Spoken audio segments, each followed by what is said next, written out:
സ്വാഗതം ശ്രീമതി ഉർവശി. താങ്കൾ ചെന്നൈയിലാണല്ലോ. പക്ഷേ കേരളത്തിൽ ഇപ്പോൾ സംവിധായകൻ രഞ്ജിത്ത് ചലച്ചിത്ര അക്കാദമി ചെയർമാൻ പദവി ഒഴിയണമെന്ന ആവശ്യം ശക്തമായിക്കൊണ്ടിരിക്കുകയാണ്. സർക്കാർ സമ്മർദ്ദത്തിലാണ്. സാംസ്കാരിക മന്ത്രി സജി ചെറിയാൻ രഞ്ജിത്തിന് അനുകൂലമായി സംസാരിക്കുകയും ചെയ്തു. പരാതി എഴുതി നൽകിയിട്ടില്ല, അതിനാൽ കേസ് പറ്റില്ല എന്ന് പറയുകയാണ്. എന്താണ് താങ്കൾക്ക് ഈ വിഷയത്തിൽ പറയുവാനുള്ളത്?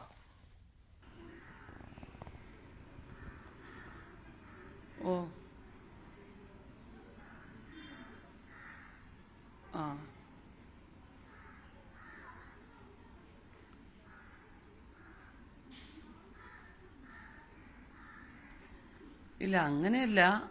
മറ്റൊരു സംസ്ഥാനത്തിരുന്നുകൊണ്ട് ഒരു നടി പത്രസമ്മേളനം നടത്തി പറഞ്ഞ കാര്യം. അപ്പോൾ അതിൻ്റെ വസ്തുതകളെക്കുറിച്ച് അന്വേഷിച്ചിട്ട് അതിന് തീരുമാനമെടുക്കാം എന്ന് പറഞ്ഞതായിട്ടാണ് ഞാൻ കേട്ടത്. പക്ഷെ ഉർവശി, സർക്കാർ ഒരു അന്വേഷണമല്ല പറയുന്നത്. പക്ഷെ ഇപ്പോൾ രാജിക്ക് സാധ്യത കാണുന്നുണ്ട്. സ്ത്രീ സുരക്ഷയെക്കുറിച്ച് ഉച്ചത്തിൽ പറയുന്ന സർക്കാരാണ് നമ്മളുടേത്. താങ്കൾ പറഞ്ഞ പോലെ മറ്റൊരു സംസ്ഥാനത്ത് നിന്ന് വന്ന നടിയാണ്. അവർ ആ സംസ്ഥാനത്തിരുന്നു കൊണ്ടാണ് ഇപ്പോൾ ഈ പരാതി പറയുന്നത്. അവർക്കുണ്ടായ മോശം അനുഭവം, അതും സംവിധായകനും പ്രമുഖനുമായ രഞ്ജിത്തിനെതിരെ. അപ്പോൾ സർക്കാർ ഇടപെട്ട് ഉടൻ രഞ്ജിത്തിനെ മാറ്റുകയല്ലേ വേണ്ടത്? തീർച്ചയായിട്ടും ഒരു സ്ത്രീക്കും ഇങ്ങനെ സംഭവിക്കാൻ പാടില്ല. പ്രത്യേകിച്ച് അന്യ സംസ്ഥാനത്ത് നിന്ന് നമ്മളെ വിശ്വസിച്ച് ഇവിടെ വന്നൊരു നടിക്ക് അങ്ങനെ സംഭവിച്ചിട്ടുണ്ടെങ്കിൽ തീർച്ചയായിട്ടും അതിനെ ഒരു ഗുരുതര പ്രശ്നമായിട്ട് കണക്കാക്കണമെന്ന് തന്നെയാണ് കുറച്ചു മുമ്പ് ഞാൻ പറഞ്ഞത്.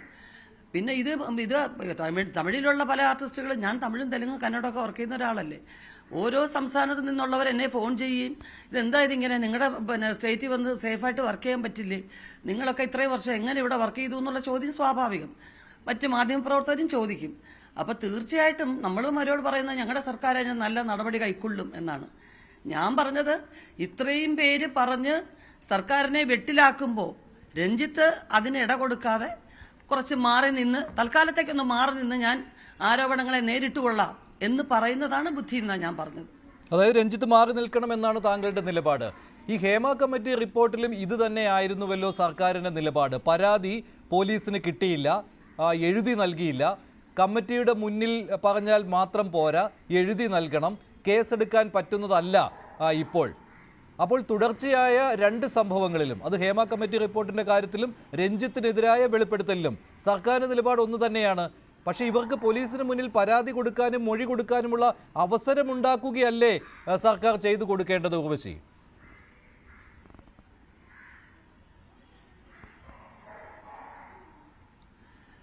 മഞ്ജുഷ, ഞാനിപ്പോൾ കുറച്ചു മുമ്പേ പറഞ്ഞ ഉത്തരവും ആ ചോദ്യവും തന്നെ മഞ്ജുഷ ഇപ്പോൾ റിപ്പീറ്റ് ചെയ്യാണ്. ഞാൻ ചോദിച്ചത് അതാണ്. ഒരു പ്രത്യേക സാഹചര്യത്തിൽ സിനിമയിലെ ഒരുപറ്റ സ്ത്രീകൾ, മലയാള സിനിമയിലെ എല്ലാ നടികളുടെ എല്ലാ ഡിപ്പാർട്ട്മെന്റിലെ സ്ത്രീകളുടെ വക്താക്കളായി ചെല്ലുകയും ഞങ്ങൾക്ക് നീതി വേണം, ഞങ്ങളുടെ പ്രശ്നങ്ങൾ പറയാൻ ഞങ്ങൾക്കൊരു വേദി വേണം, അല്ലെങ്കിൽ ഒരു കേൾക്കാൻ ചെവി വേണം എന്ന് പറയുകയും അന്ന് ബഹുമാനപ്പെട്ട മുഖ്യമന്ത്രി എടുത്ത ശക്തമായ തീരുമാനമാണ് ഇതിൻ്റെ ഒരു ജസ്റ്റിസിന്റെ മുമ്പിൽ ഇരകളുടെ പേര് വെളിപ്പെടുത്താതെ അവരുടെ പ്രശ്നങ്ങൾ പരിഹരിക്കപ്പെടാനൊരു അവസരം കൊടുക്കണമെന്നുള്ളത് മുഖ്യമന്ത്രിയുടെ ഏറ്റവും നല്ല തീരുമാനമാണ്. അപ്പോൾ അതന്ന് ചെയ്തു. പക്ഷെ പിന്നീട് അത് പൂഴ്ത്തിവെക്കപ്പെട്ടപ്പോൾ തീർച്ചയായിട്ടും മുഖ്യമന്ത്രി മാത്രമാണ് വെട്ടിലായത്, മറ്റാരുമല്ല. എന്തുകൊണ്ട് ഈ 4.5 വർഷം ഇത് പൂഴ്ത്തിവെക്കപ്പെട്ടു എന്നുള്ളത് നേരിടേണ്ടി വന്നതും അദ്ദേഹം മാത്രമാണ്.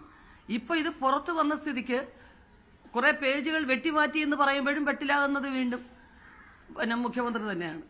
അപ്പോൾ തീർച്ചയായിട്ടും മുഖ്യമന്ത്രി ഇന്നലെയൊക്കെ പറഞ്ഞ അനുസരിച്ച് കോടതിയുടെ പരിഗണനയിലാണല്ലോ കേസ്. ഇപ്പോൾ വനിതാ കമ്മീഷൻ കക്ഷി ചേർത്തിട്ടുണ്ട്. അപ്പോൾ അതിനി കോടതി എന്ത് പറയുന്നു ആ നിർദ്ദേശത്തെ ഞങ്ങൾ അംഗീകരിക്കുമെന്ന് പറഞ്ഞതായി ഞാൻ കേട്ടുള്ളൂ. അല്ലാതെ ഇനി ഓരോ നടികളും തനിച്ച് പരാതി കൊടുക്കണമെന്ന് പറഞ്ഞത് ഞാൻ കേട്ടിട്ടില്ല. കേൾക്കാതെ എനിക്ക് എങ്ങനെയാ ഉത്തരം പറയേണ്ടതെന്ന് അറിയില്ല.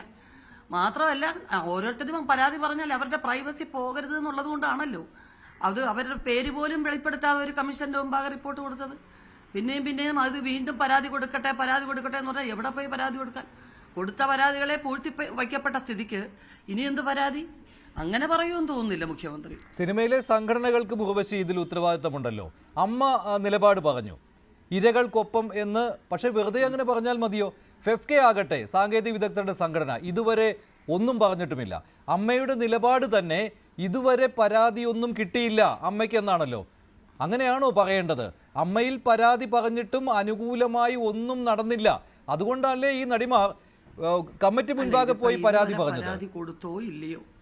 ഇപ്പൊ ഈ ഹേമ കമ്മിറ്റി റിപ്പോർട്ടിലുള്ള പരാതി അതിൽ വരുന്ന ആൾക്കാരെ കുറിച്ച് സംഘടന എന്ത് ശക്തമായ തീരുമാനം എടുക്കുമെന്ന് മാത്രം പറഞ്ഞാൽ മതി. ഇതുവരെ പറഞ്ഞതും ചോദിച്ചതും ഒക്കെ അവിടെ നിൽക്കട്ടെ. ഇത് പരസ്യമായി. ഇതിന് മാധ്യമങ്ങളും കേരള സമൂഹവും അവിടുന്ന് ഇനി ഓരോ സംസ്ഥാനങ്ങളിലേക്കായിട്ട് ഇത് വ്യാപിച്ചുകൊണ്ടേയിരിക്കും. അതിനു മുൻപ് ഒരു സംഘടന ഞങ്ങൾക്കുണ്ടെങ്കിൽ ആ സംഘടനയിലുള്ളവർ എന്ത് ശക്തമായ തീരുമാനം എടുക്കും എന്ന് മാത്രമേ അറിയാനായിട്ട് കാര്യമുള്ളൂ.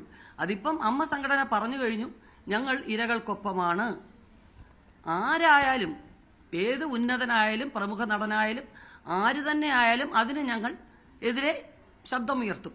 ഫെഫ്കയിൽ ആരും അത് പറഞ്ഞു കണ്ടില്ല. കാരണം ഒരു സംവിധായകനെതിരെ ആരോടും വരുമ്പോൾ ഫെഫ്കയില്ലേ തീരുമാനം എടുത്ത് പറയേണ്ടത്? ഫെഫ്കയിൽ ആളുകളൊന്നും എന്താ ഒന്നും പറയാത്ത, എന്താ അതിനെപ്പറ്റി നിങ്ങളൊന്നും ചോദിക്കാത്ത? ഒരു സംവിധായകനെതിരെ ആരോപണം വരുമ്പോൾ ഫെഫ്കയല്ലേ റിയാക്ട് ചെയ്യേണ്ടത്? ബി ഉണ്ണികൃഷ്ണൻ എവിടെ പോയി? അപ്പോ എല്ലാ സംഘടനകളും ഒത്തൊരുമിച്ച് കൂട്ടായ്മയായിട്ട് നിന്നാണ് ഇത് പ്രവർത്തിക്കേണ്ടത്. അപ്പൊ അവരൊക്കെ ഇതൊരു ഒരു പാനിക് സിറ്റുവേഷൻ ആയതുകൊണ്ടുള്ള പതർച്ചയിലാണ്. അവരൊക്കെ അതിനകത്ത് കമ്മ്യൂണിക്കേറ്റ് ചെയ്തിട്ടുണ്ടാവും, ആശയവിനിമയം നടത്തുന്നുണ്ടാവും, എന്നിട്ട് കൂടി ആലോചിച്ചിട്ട് ഒരു നല്ല തീരുമാനം പറയാൻ കാത്തിരിക്കുന്നുണ്ടാവും. നമുക്ക് നോക്കാം. പക്ഷേ താങ്കൾ ചോദിച്ചു ഫെഫ്ക എവിടെയെന്ന്. ബി ഉണ്ണികൃഷ്ണനോട് ചോദിച്ചോ എന്ന് താങ്കൾ എന്നോട് ചോദിക്കുകയുണ്ടായി. പക്ഷേ അമ്മ തന്നെ പ്രതികരിച്ചത് 5 ദിവസം കഴിഞ്ഞാണ്. ഫെഫ്ക പ്രതികരിക്കാൻ തയ്യാറാകുന്നില്ല എന്നുള്ളതാണ് ഉർവശി വാസ്തവം എന്ന് പറയുന്നത്. ഞങ്ങൾ വിളിക്കുന്നുണ്ട്. ഇരകൾക്കൊപ്പം എന്ന് പറഞ്ഞ് അമ്മയങ്ങ് ഒഴിയുന്നു. വേട്ടക്കാരൻ്റെ പേര് പറയണമെന്ന് പോലും അമ്മ പറയുന്നില്ല. ഇതെന്ത് നീതിയാണ് നടക്കുന്നത്? നടിമാർ അത് കഴിഞ്ഞും രംഗത്തെത്തിയിട്ടുണ്ടല്ലോ. അൻസിബയെ പോലെയുള്ള ആളുകളൊക്കെ വേട്ടക്കാരുടെ പേരും പറയണമെന്ന്. അല്ല, എന്താണെന്നറിയാമോ, അവർ പ്രതികരിക്കും. ഇതിപ്പോൾ എന്താണെന്ന് വെച്ച് കഴിഞ്ഞാൽ ആ കമ്മിറ്റി റിപ്പോർട്ടിലുള്ള പുരുഷന്മാരുടെ പേരുകൾ ഒരിക്കലും പുറത്തേക്ക് വന്നിട്ടില്ലല്ലോ. വരാതെ ഇങ്ങനെ വെറുതെ നമ്മളങ്ങനെ അന്തരീക്ഷത്തിൽ എങ്ങനെയാണ് എഴുതുന്നത്? ഇതിൻ്റെ ഒരു മറുപടി ഇന്നലെ സിദ്ദിഖ് പറഞ്ഞു കഴിഞ്ഞു. ഞങ്ങൾ ആ കമ്മിറ്റി റിപ്പോർട്ടിനെ കുറിച്ച് ചോദിച്ചിട്ടുമില്ല, അവരത് തന്നിട്ടുമില്ല, അല്ലെങ്കിൽ ആ റിപ്പോർട്ട് എന്താ വൈകുന്നതെന്നുള്ളതിനെ കുറിച്ച് ഞങ്ങൾ പ്രഷറൈസ് ചെയ്തിട്ടില്ല എന്ന് പറഞ്ഞു കഴിഞ്ഞു. പിന്നെ ഇനി എന്ത് മറുപടി? ഇങ്ങനെ ഒരു കമ്മിറ്റി എന്തായാലും കുറച്ച് സ്ത്രീകൾ വന്നല്ലോ, അവരുടെ കാര്യങ്ങൾ എന്തായി? അത് അമ്മയുടെ അംഗങ്ങൾ തന്നെയാണ് അവരിപ്പോഴും. അവർ വേറെ ഒരു സംഘടന സ്ത്രീകൾക്കായിട്ട് തുടങ്ങിയത് മറ്റൊരു സംഘടന. അതുകൊണ്ട് അമ്മയുടെ അംഗങ്ങളല്ലാതാവൂ എന്ന് ചോദിച്ചില്ല എന്ന് അദ്ദേഹം തന്നെ പറഞ്ഞല്ലോ. പിന്നെ ഇനി അതെന്താ നമ്മൾ ചോദിക്കാനുള്ളത്? ശരി, പക്ഷേ ഇത് സംഘടനകളുടെ ഒരു രക്ഷപ്പെടൽ തന്ത്രമാണല്ലോ. താങ്കൾ പറഞ്ഞു ഈ WCC അംഗങ്ങൾ എന്ന് പറയുന്നത് അമ്മയിലെ തന്നെ അംഗങ്ങളായിരുന്നുവല്ലോ എന്ന്. ഒരു ചോദ്യവും അമ്മ ചോദിക്കുന്നില്ലല്ലോ എന്നുള്ള കാര്യവും. മിണ്ടാതിരിക്കാം എന്ന തന്ത്രം അമ്മയ്ക്കുണ്ടായിരുന്നു എന്നുള്ള കാര്യം വ്യക്തമാണല്ലോ. ഫെഫ്ക ഇപ്പോൾ രഞ്ജിത്തിന്റെ കാര്യം കൂടി വന്നതോടെ മൗനത്തിൽ ഒളിച്ചിരിക്കുകയാണ്. അത് ഏത് കമ്മിറ്റി അത് കണ്ടെത്തിയാൽ എനിക്കറിയാൻ വയ്യ. പവർ ഗ്രൂപ്പ് എന്ന് അവരാരെങ്കിലും ഹേമ കമ്മിറ്റി ഉപയോഗിച്ച വാക്കായിരിക്കും അത് ഞാൻ സിനിമയിൽ കേട്ടിട്ടില്ല, ഒരിക്കലും കേട്ടിട്ടില്ല കേട്ടോ. കാരണം ഒരു കമ്മീഷന്റെ ഒരു കണ്ടെത്തലിൽ അവരൊരു പേര് കൊടുത്തിരിക്കുന്നു എന്നുണ്ടെങ്കിൽ അവരുദ്ദേശിക്കുന്നത് ആരെയും ഒതുക്കാൻ കെൽപ്പുള്ള ഒരു ഗ്രൂപ്പ് ഉണ്ട് എന്നായിരിക്കും കമ്മിറ്റി ഉദ്ദേശിച്ചത് കേട്ടോ. അതങ്ങനെയായിരിക്കും ഈ വാക്ക് പുറത്തു വന്നത്. ഒരു ഹൈ പവർ കമ്മിറ്റി എന്ന് പറഞ്ഞൊന്ന് വേണം എന്ന് ഇടയ്ക്ക് നടികളൊക്കെ ആവശ്യപ്പെട്ടതായിട്ട് ഞാൻ കേട്ടിട്ടുണ്ട് കുറച്ച് വർഷങ്ങൾക്ക് മുമ്പ്. എല്ലാ ഡിപ്പാർട്ട്മെന്റിൽ നിന്നും കുറച്ച് ആൾക്കാരെ ചേർത്തുകൊണ്ട്. പക്ഷെ അത് പ്രായോഗികമല്ലാന്ന് തോന്നിയത് കൊണ്ട് തന്നെ അത് ഉപേക്ഷിക്കപ്പെട്ടു എന്നാണ് എൻ്റെ വിശ്വാസം. അല്ലാതൊന്നും കണ്ടിട്ടില്ല. മാഫിയ ഉണ്ടോ എന്ന് എനിക്കറിയില്ല. എന്നെ സമീപിക്കുന്ന ഡയറക്ടേഴ്സ് അല്ലെങ്കിൽ നിർമ്മാതാക്കൾക്ക് ഞാൻ എന്താ പറയുക ഇഷ്ടപ്പെട്ട കഥാപാത്രങ്ങൾ ചെയ്യാമെന്ന് സമ്മതിക്കുന്നു, അഭിനയിക്കുന്നു, അത്രയേ ഉള്ളൂ. ഈ പവർ ഗ്രൂപ്പിനെ കുറിച്ച് താങ്കൾ പറഞ്ഞതുകൊണ്ടാണ് ഒതുക്കാൻ ഒരു ടീം ഉണ്ടെന്നാണല്ലോ. ഇക്കാര്യം ഇതിനു മുൻപ് മലയാള സിനിമയെക്കുറിച്ച് പരാതി ഉള്ളതുമാണ്. ഇപ്പോൾ തിലകൻ ചേട്ടനൊക്കെ പറഞ്ഞ കാര്യം തന്നെയാണ് ഇത്. അപ്പോൾ ഈ പവർ ഗ്രൂപ്പ്, ഈ മാഫിയ സംഘം, ഈ ഒതുക്കൽ ടീം ഇതൊക്കെ വർക്ക് ചെയ്യുന്ന കാര്യമാണ് എന്ന് കമ്മിറ്റി മുൻപാകെ തന്നെ പോയി പറഞ്ഞത് മലയാള സിനിമാ രംഗത്തു നിന്നുള്ളവർ തന്നെയാണ്.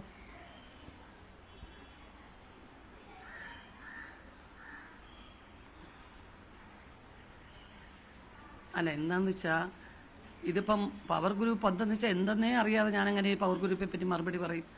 പിന്നെ ഒതുക്കുക എന്ന് പറയുന്നത് അവരവർക്ക് താല്പര്യമുള്ളവരെ അവരവരുടെ ടീമിൽ ചേർക്കുക എന്ന് പറഞ്ഞത് സിനിമ ഉണ്ടായ കാലം പോലെ ഉള്ളതാണ്. പക്ഷെ ഒരു പഴയ സിനിമയുടെ ഗ്രൂപ്പിൽ കഴിവുള്ളവരെ കണ്ടെത്തുക, അവർ സെറ്റിലെ അവരുടെ പെരുമാറ്റം നോക്കുക, മറ്റുള്ളവരെ ബുദ്ധിമുട്ടിക്കാതിരിക്കുന്നോ നോക്കുക, ഇങ്ങനെയൊക്കെ ഉണ്ടായിരുന്നുള്ളൂ. ഞാൻ അഭിനയിക്കുന്ന ഒരു കാലഘട്ടം വരെ അങ്ങനെയാണ്. പിന്നെ കുറച്ച് കഴിഞ്ഞപ്പോൾ ഈ ഓരോ ഇതനുസരിച്ച് എന്താ ഡിസ്ട്രിക്റ്റ് അനുസരിച്ച് ഒരു ചേരിതിരിവുണ്ടായിരുന്നു. Ernakulam team, Thiruvananthapuram team, Kozhikode team എന്നൊക്കെ ഞാൻ കേട്ടിട്ടുണ്ട്. ഞാൻ അഭിനയിക്കുമ്പോഴും ഒരു ടീമിലും പെടാതെ ഞാൻ അഭിനയിച്ചിട്ടുമുണ്ട്. അങ്ങനെ അഭിനയിക്കുന്ന കുറേ ആൾക്കാരുണ്ടായിരുന്നു. എന്നല്ലാതെ ഇങ്ങനെ ഇവർ പവർ ഉണ്ടെന്ന് പറഞ്ഞു കഴിഞ്ഞാൽ ഈ പവറുള്ളവർ എത്ര കാലം നിലനിൽക്കുമെന്ന് തമ്പുരാനല്ലേ അറിയത്തുള്ളൂ. എത്ര കാലം ഇങ്ങനെ സിനിമയുടെ പുറകിൽ നിന്ന് നിയന്ത്രിച്ചുകൊണ്ടിരിക്കാൻ പറ്റും? അവർക്ക് എത്ര കാലം ഈ സിനിമയിൽ ആയുസ് ഉണ്ടാവും എന്നുള്ളത് നിശ്ചയിക്കാൻ പറ്റില്ലല്ലോ. അപ്പോൾ അവരവരുടെ കഴിവിന്റെ ആത്മവിശ്വാസത്തോടെ മുമ്പോട്ട് പോവുക. നമുക്കറിയാം അതിക്രമം ഉണ്ടാകാതിരിക്കാനുള്ള സുരക്ഷയാണ് ഏറ്റവും പ്രധാന കാര്യം. ഇപ്പോൾ ഒരു ടീമിലും ഇല്ലാതെ അഭിനയിച്ചിരുന്ന സമയത്ത് പോലും ഇടക്കാലത്ത് ചില പ്രമുഖരുടെ സിനിമകളിൽ നിന്ന് താങ്കളെ പോലും മാറ്റി നിർത്തിയിരുന്നുവല്ലോ. അങ്ങനെ ഒരു അനുഭവം കൂടി ഉണ്ടല്ലോ. സ്വന്തം നിലയ്ക്ക് താങ്കൾ മാറി നിന്നത് കൂടാതെ ഈ താങ്കൾക്ക് പക്ഷേ അത് കരിയറിനെ ബാധിക്കാതെ കടന്നു പോയത് കൊണ്ട് പരാതിയില്ല. പക്ഷേ ഇപ്പോൾ പരാതി കൊടുത്തവർക്ക് അങ്ങനെയല്ല. അവരുടെ കരിയറിനെ തന്നെ ബാധിക്കുന്നതും അവർക്കുണ്ടായിരിക്കുന്ന വലിയൊരു ദുരനുഭവമാണ്.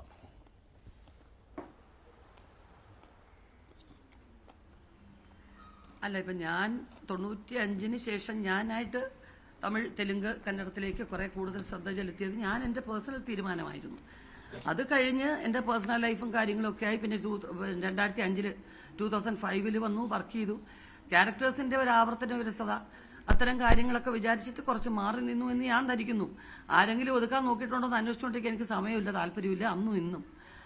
പിന്നെ എന്താണെന്ന് വെച്ച് കഴിഞ്ഞാൽ ഇത് എല്ലാ കാലത്തും സിനിമയിൽ ചില കാര്യങ്ങൾ നടക്കും. സിനിമയിലെന്ന് മാത്രമല്ല, ഈ സമൂഹത്തിൽ സ്ത്രീയും പുരുഷനും ഒരുമിച്ച് പ്രവർത്തിക്കുന്ന എല്ലാ മേഖലകളിലും ചില പ്രശ്നങ്ങൾ അങ്ങോട്ടും ഇങ്ങോട്ടും ഉണ്ടാവും. പക്ഷെ അവർ ഓരോരുത്തരുടെ ജീവിതോപാധി നഷ്ടപ്പെടുന്ന ഒരു അവസ്ഥ വരുമ്പോഴാണല്ലോ അതൊരു പരാതിയായി വരുന്നത്. എന്നെ സംബന്ധിച്ച് അങ്ങനൊരു വഴിമുട്ടിയ വരുന്ന ഒരു അവസ്ഥ ഉണ്ടായിട്ടില്ല. അതുകൊണ്ടായിരിക്കും ഞാൻ അതിനെക്കുറിച്ച് ചിന്തിക്കാത്തത്. പക്ഷെ ഒരു കാര്യം കൂടി, ഈ കമ്മിറ്റി മുൻപാകെ ഏത് പേരിട്ട് വിളിച്ചാലും സിനിമയിൽ അവസരം നിഷേധിച്ചു എന്ന് പരാതി കൊടുത്തവർ, അത് പവർ ഗ്രൂപ്പ് ആണെങ്കിലും മറ്റേതെങ്കിലും പേരായാലും, സത്യം വിളിച്ചു പറഞ്ഞ കാര്യത്തിൽ താങ്കൾക്ക് ഒരു സംശയവുമില്ലല്ലോ. അപ്പോൾ ഇതേ രീതിയിലൊന്നും ഈ സംഘടനകൾ പ്രതികരിച്ചാൽ ഞാൻ പറഞ്ഞല്ലോ, ഒതുക്കൽ എന്ന് പറയുന്നത് നിങ്ങൾ പറഞ്ഞ ഈ പവർ ഗ്രൂപ്പോ മാഫിയ ഒന്നും എനിക്ക് മനസ്സിലായിട്ടില്ല. പക്ഷെ സിനിമയിൽ നിന്നും താല്പര്യമില്ലാത്തവരെ ഒതുക്കി നിർത്തിയോ എന്നുള്ളതിന് യാതൊരു സംശയവുമില്ല. അവരെ പല വേദികളിൽ നിന്നും ഒതുക്കി നിർത്തും, പല സദസ്സുകളിൽ നിന്നും ഒതുക്കി നിർത്തും, പല സിനിമകളിൽ നിന്നും ഒതുക്കി നിർത്തും. എങ്ങനെയെല്ലാം ഒതുക്കാമോ അങ്ങനെയെല്ലാം ഒതുക്കിയ സന്ദർഭങ്ങൾ എനിക്കും ഉണ്ടായിട്ടുണ്ട്, പലർക്കും ഉണ്ടായിട്ടുണ്ട്. അതൊക്കെ ഇല്ല എന്ന് പറഞ്ഞാൽ പച്ച കള്ളവാവും. അതുകൊണ്ട് അത് സത്യം തന്നെ പറയുന്നു. എനിക്ക് പിന്നെ ഞാൻ പല ഭാഷകളിൽ വർക്ക് ചെയ്യുന്നു. എൻ്റെ കുടുംബത്തേക്ക് തിരിച്ചു വരണം. ഒരുപാട് കാലം ഇങ്ങനെ സിനിമാ സെറ്റുകളിൽ നിന്ന് ഓടി ഓടി നടന്ന ഒരാളായിരുന്നു ഞാൻ. അങ്ങനത്തെ ഒരു ഗ്യാപ്പ് വേണമെന്നുള്ളതുകൊണ്ട് ഞാൻ ചിന്തിക്കുന്നില്ല എന്നേ ഞാൻ പറഞ്ഞു. ശരി, നന്ദി ഉർവശി. ഇത്രയും നേരം സംസാരിച്ചതിന്. അതിൽ ഈ രഞ്ജിത്തിനെ സർക്കാർ സംരക്ഷിക്കുന്ന കാര്യത്തിലും അതുപോലെ തന്നെ ഹേമ കമ്മിറ്റി റിപ്പോർട്ടിലും സ്വന്തം നിലപാട് വ്യക്തമാക്കുകയായിരുന്നു ശ്രീമതി ഉർവശി.